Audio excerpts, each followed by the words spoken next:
ఓం విఘ్నేశ్వరాయ నమ. ఓం శ్రీ గురుభ్యో నమ. ఓం శ్రీ సరస్వతే నమ. శ్రీ గురుచరిత్ర 32వ అధ్యాయము.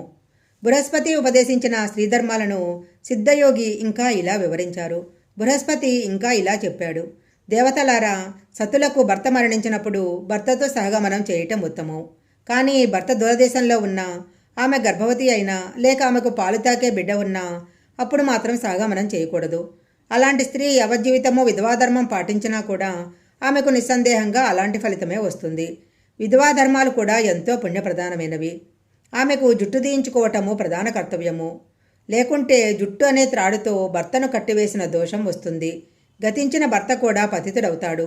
అప్పటినుంచి ఆమె నిత్యము తలస్నానము, ఒక పూట భోజనము చేస్తూ ఉండాలి.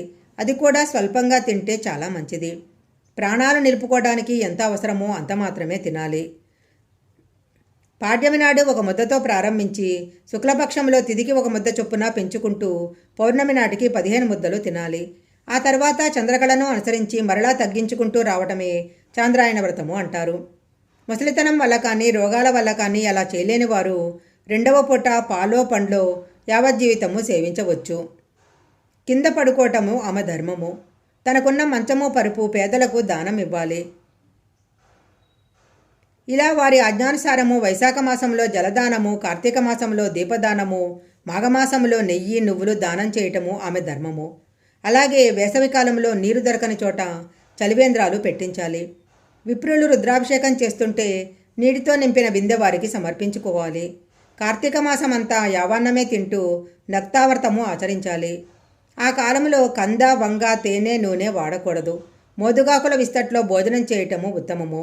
అరిటాకులలో కానీ, లోహపాత్రలో కానీ తినకూడదు. నెలాఖరికి ఉద్యాపన చేయాలి. ఆ సమయంలో నేతితో నింపిన కంచుపాత్ర, బాగా పాలిచ్చే కపిలగోవు, యథాశక్తి బంగారము, దీపమాలిక దానమిస్తే ఎంతో పుణ్యం వస్తుంది. వీటన్నింటిలో దీపదానము చాలా ముఖ్యమైనది. శివునికి ఏకాదశ రుద్రాభిషేకము, షోడశోపచార పూజ చేసి తన భర్తయే నారాయణుడన్న భావంతో దీపమాలిక దానమిస్తే పూర్వపాపము నశిస్తుంది. మాఘమాసంలో జలమే నారాయణుడన్న భావంతో స్నానం చేసి శివపూజ, అతిథి సత్కారము చేయాలి. బృహస్పతి చెప్పిన ధర్మాలలో స్త్రీలకు 2 మార్గాలు కనిపిస్తున్నాయి. ధైర్యం కలవారు సాగమనం చేయవచ్చు. కనుక నువ్వు శోకం విడిచి ఏది చేయాలనిపిస్తే అది చెయ్యి అని ఆ యోగీశ్వరుడు ఆమె తల మీద హస్తముంచి ఆశీర్వదించాడు. అప్పుడు ఆమె, మీరే నాకు తల్లి, తండ్రి, బంధువులు, తల్లి ఎవరూ లేరు. ఇంత దూరదేశంలో నేను ఒంటరినైనప్పుడు మీరు తారసిల్లారు. యుక్త వయస్కురాలైన నాకు వైదవ ధర్మం ఆచరించటము కత్తి మీద నడక వంటిది. కనుక నాకు సహగమనమే నచ్చింది. అదే చేస్తాను. నన్ను ఆశీర్వదించండి అన్నది. అప్పుడు ఆయన ఆశీర్వదించి, త్వరలో నువ్వు నీ భర్తను కలుసుకుంటావు. ఇంత దూరము గురుదర్శనం కోసం వచ్చావు కదా, ఇప్పుడు సగమానికి వెళ్ళి గురుని దర్శించి ఆ తర్వాత నీ కర్తవ్యం నిర్వర్తించు అని చెప్పారు. తర్వాత యోగీశ్వరుడు శవం తలపైన భస్మముంచి ఆమెకు 4 రుద్రాక్షలు ఇచ్చి వీటిలో 2 అతని మెడలోనూ, చెవులకు ఒక్కొక్కటి కట్టి రుద్రసూక్తాలతో గురువు పాదాలకు అభిషేకించిన తీర్థం తెచ్చి ఈ శవం పైన చల్లు. అప్పుడు సువాసినులకు, వేదవిప్రులకు యథాశక్తి దానమిచ్చి తర్వాత సాగమనం చేయవచ్చు అని చెప్పి వెళ్ళిపోయాడు. అప్పుడు సావిత్రి అతడు అందరినీ పిలిపించి ప్రాయచిత్తాలు చేయించి స్నానం చేసి పసుపు, పారాణి, కుంకుమ అలంకరించుకొని శవాన్ని నది దగ్గరకు తీసుకుపోయింది. తాను అగ్ని పట్టుకొని శవానికి ముందుగా నడిచి వెళ్ళింది. మహాసౌందర్యవతి అయిన ఆమె చిన్న వయసులో సాగమనం చేసుకోవడానికి వెళ్తుందని తెలిసి గ్రామంలోని అందరూ ఆమెను చూడటానికి వచ్చారు. పాపము చిన్న వయసులో ఏ సుఖమూ లేకుండా, ఒక బిడ్డ కూడా కలగకుండా, కొంచెము కూడా భయం లేకుండా ఎంత ధైర్యంగా వెళ్తుందో అని ముక్కున వేలేసుకున్నారు. కొంతమంది, ఎందుకు వృధాగా ప్రాణాలు తీసుకుంటావు, పుట్టింటికి వెళ్ళి జీవించరాదా అన్నారు. ఆమె వారెవరికీ సమాధానం చెప్పకుండా ముందుకు వెళ్ళిపోయింది. చివరకు అందరూ నది ఒడ్డుకు చేరి శవాన్ని దించి చితిపేర్చారు. అప్పుడు ఆమె అక్కడ ఉన్న వారందరికీ వాయనాలు, దక్షిణలు సమర్పించి వారందరికీ నమస్కరించి, నేను మీ అందరి దగ్గర సెలవు తీసుకుంటున్నాను.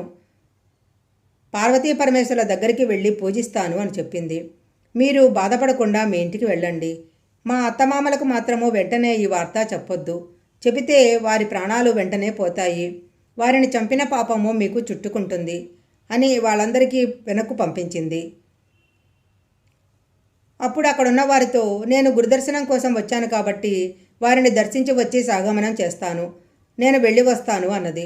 అప్పుడు బ్రాహ్మణులు, తొందరగా వెళ్ళి రమ్మని, సూర్యాస్తమయానికి ముందే వచ్చి అగ్ని సంస్కారం జరిగేలా చూసుకోమని చెప్తారు. ఆమె అంగీకరించి శ్రీ గురుదర్శనానికి వెళ్ళింది. కొంతమంది ఆమె వెంట గురుదర్శనానికి వెళ్ళారు. సావిత్రి శ్రీగురుని స్మరిస్తూ సంగమానికి వెళ్ళింది. దేదీప్యమైన శ్రీగురుని కనిపించగానే ఆమె హృదయంలో అపారమైన భక్తి పెళ్ళుబుకి అక్కడి నుంచే సాష్టాంగ నమస్కారం చేసింది. వెంటనే శ్రీగురుడు ఆమెను నిత్య సౌభాగ్యవతి అని జీవించారు. అక్కడ జనంలో కొంతమంది తమలో తాము నవ్వుకున్నారు. కొంతమంది ఈమె భర్త ఇంతకుముందే మరణించాడు, అతని శవము ఇంకా శ్మశానంలో ఉన్నది, మీ సెలవు తీసుకొని ఈమె సహగమనం చేయబోతుంది, అలాంటి ఈమెను సౌభాగ్యవతి అని ఎలా దీవించారు అన్నారు. అది వినిన ఆయన ఏమీ తెలియనట్లే, అవునా, ఎప్పుడు ప్రాణం పోయింది, ఏదేమైనా సరే ఆమె సౌభాగ్యం స్థిరమవుతుంది, మీది ఆమె భర్త ఎలా చనిపోయాడు మేము చూస్తాము అని అగ్ని సంస్కారం నిలిపేసి శవాన్ని ఇక్కడికి తీసుకురండి, మా వాక్కు ఎప్పటికీ వ్యర్థం కాదు అన్నారు. అందరూ ఎంతో ఆశ్చర్యంతో శవాన్ని తీసుకురావడానికి వెళ్ళారు. ఇంతలో కొంతమంది బ్రాహ్మణోత్తములు వచ్చి గురువు పాదాలకు అభిషేకం చేయ ప్రారంభించారు. శ్రీగురుడు ఆ శవానికి కట్లు విప్పించి దానిపైన కప్పిన గుడ్డ తొలగింపజేశారు. తరువాత తమ పాదోదకం తీసి శవంపైన చల్లి శవంపైపు తీక్షణంగా చూశారు.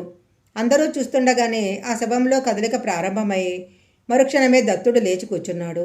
శ్రీగురుడు వారిద్దరినీ ఆశీర్వదించి సిరి సంపదలు దీర్ఘాయువు కలిగి అష్టపుత్రులను కనండి, మీ దుష్కర్మలన్నీ తీరిపోయాయి, మా ప్రసాదం వలన మీకు 4 పురుషార్థాలు సిద్ధించి చివరకు ముక్తి కూడా కలుగుతుంది, మీరు ఇంటికి వెళ్ళండి అన్నారు. ఒక ధూర్తుడు ముందుకు వచ్చి, అయ్యా, నాకు ఒక సందేహం ఉంది, నొసటి వ్రాత తప్పించడం ఎవరితరమూ కాదని వేదశాస్త్రాలు చెప్తున్నాయి, బ్రహ్మరాత నిజమే అయితే చనిపోయిన వారిని తిరిగి ఎలా బ్రతికాడు అన్నారు. అప్పుడు స్వామి, బ్రహ్మ అనుమతితో మేము వచ్చే జన్మలోని అతని జీవితకాలం నుంచి 30 సంవత్సరాలు తీసి ఈ జన్మకు మార్చాము, అంతేకాని విధివ్రాత అన్నది వాస్తవమే అని చెప్పి అతనికి దివ్యదృష్టిని ప్రసాదించాడు. అందరూ ఆశ్చర్యంతో తమ ఇళ్లకు వెళ్ళిపోయారు. అప్పటినుంచి శ్రీ గురుని కీర్తి వెల్లువై దశ దిశలా వ్యాపించింది. సావిత్రి, దత్తాత్రేయులు సంగమంలో స్నానం చేసి శ్రీగురుని పూజించి వేద విప్రులకు భారీ ఎత్తున దక్షిణ ఇచ్చి పంపించారు. అప్పుడే సూర్యుడు అస్తమిస్తున్నాడు. ఆ దంపతులను వెంట తీసుకొని శ్రీగురుడు తన మఠానికి చేరుకున్నాడు. శ్రీ దత్తాయ గురవే నమః, శ్రీపాద వల్లభాయ నమః, శ్రీ నృసింహ సరస్వతే నమః. శ్రీ గురుచరిత్ర 32వ అధ్యాయం సంపూర్ణం.